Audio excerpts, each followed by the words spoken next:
चलिए दोस्तों, आपके एग्जाम से रिलेटेड एक और नया क्वेश्चन लेकर आए हुए हैं। अगर आप इस चैनल पर नए हैं तो एग्जाम से रिलेटेड क्वेश्चन देखने के लिए हमारे चैनल को लाइक एंड सब्सक्राइब जरूर कर लें।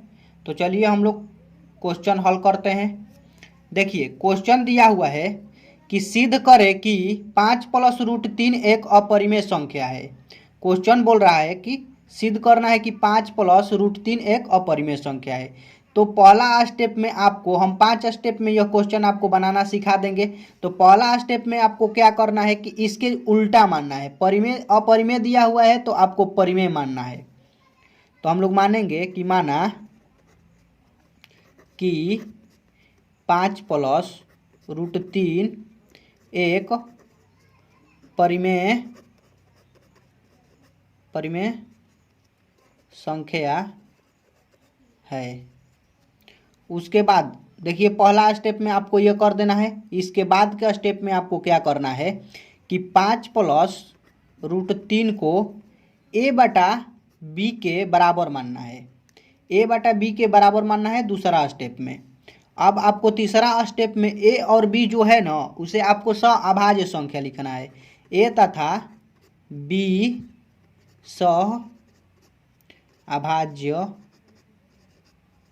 अभाज्य संख्या है। आपको तीसरा स्टेप में ये मान लेना है।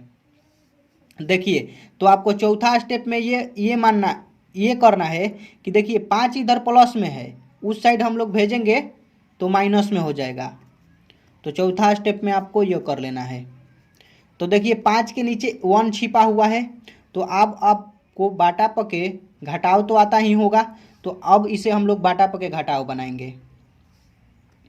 देखिए, बाटा पके घटाव बनाना है। तो देखिए b और 1 का लघुत्तम निकालेंगे तो b आएगा, और b में b से भाग देंगे तो एक बार में कट जाएगा, और a से 1 में गुणा करेंगे, a में गुणा करेंगे तो a ही आएगा। उसके बाद देखिए 1 से b में भाग देंगे तो b बचेगा, और b से 5 में गुणा करेंगे तो 5b आएगा। अब उसके बाद आपको लिखना है, अब इतना तक ही रोक देना है। अब आज बस जब आप यह बाटा में आ जाता है उसके बाद आपको हल नहीं करना है। उसके बाद अब लिखना है आपको यहाँ a, b तथा 5 एक परिमेय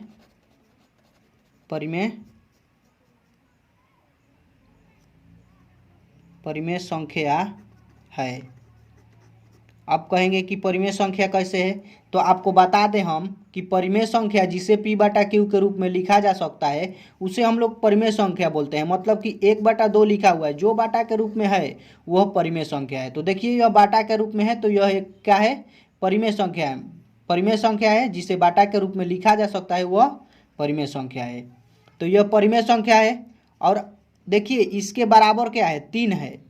तो हम देखिए आपको यहाँ पर बता देते हैं कि हम लोग अगर 4 है तो 4 के बराबर तो 4 ही लिख सकते हैं। 4 के बराबर हम 2 तो नहीं लिखेंगे, यह क्योंकि गलत हो जाएगा। 4 के बराबर 2 कभी होगा ही नहीं।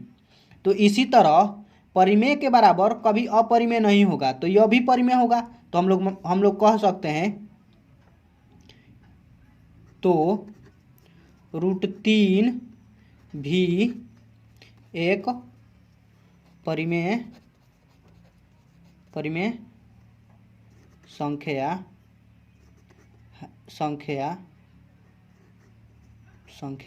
है। लेकिन देखिए √3 तो कभी परिमेय संख्या होगा ही नहीं।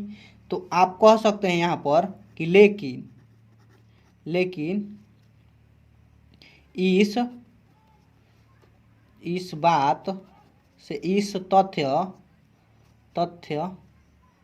का विरोधाभास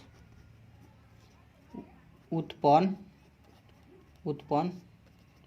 होता है कि √3 एक अपरिमेय संख्या है। अपरिमेय संख्या है, यहाँ पर अपरिमेय लिखे हैं। और उसके बाद आपको लिखना है अतः हम कह सकते हैं कि 5 + √3 एक अपरिमेय संख्या है। अपरिमेय संख्या है। बस इसके बाद आपको जस्ट टू जस्ट ऐसे ही क्वेश्चन बना देना है। हम नीचे कर रहे हैं, आप चाहेंगे तो शॉर्ट स्क्रीन लेकर ऐसे ही क्वेश्चन हल कर सकते हैं। और जितने भी इससे रिलेटेड क्वेश्चन हैं आपको हम दे देते हैं होमवर्क के लिए, आप बना लीजिएगा। ऐसे ही बनेगा, सेम टू सेम आपको बना लेना है, इसका कोई सूत्र नहीं होता है। तो चलिए आपके होमवर्क के लिए जो क्वेश्चन है वो आपको दिखाते हैं। देखिए, हम क्वेश्चन तो नहीं लिखे हैं यहाँ पर, लेकिन आपको बता देते हैं कि वैसा क्वेश्चन कौन कौन एग्जाम में आया हुआ है। आप क्वेश्चन बैंक खरीद कर उसमें जाकर देख लीजिएगा और हल कर कर कमेंट जरूर कीजिएगा। 2019 के प्रथम पाली में 5 नंबर क्वेश्चन जाकर देखिएगा, तो यहाँ पर बस माइनस किया हुआ है उसमें। इसी प्रकार से वो भी बनेगा, बस माइनस है वहाँ यहाँ पर। अगर आपसे नहीं बनेगा तो कमेंट कीजिएगा, हम बना देंगे। 2019 के द्वितीय पाली में 10 नंबर में क्वेश्चन एकदम यहाँ पर माइनस किया हुआ है, वो भी सेम टू सेम है। 2019 से 2000 प्रथम पाली 2019 के द्वितीय पाली में दोनों सेम टू सेम क्वेश्चन है। देखिए 2020 के द्वितीय पाली में 5वां नंबर में ऐसा ही क्वेश्चन है, आप इसी प्रकार से हल कर सकते हैं उसे भी।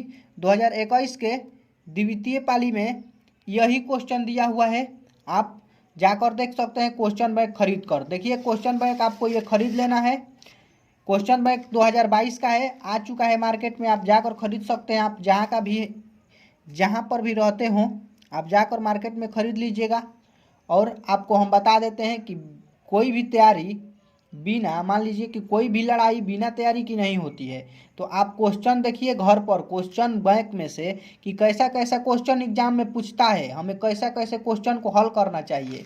तो आपको ऐसा वैसा क्वेश्चन हल करना होगा, तब आप जाकर वहाँ पर जो भी क्वेश्चन आएगा आप समझ सकते हैं कि हम ऐसे क्वेश्चन देखे हुए हैं तो ये क्वेश्चन हमसे बन सकता है।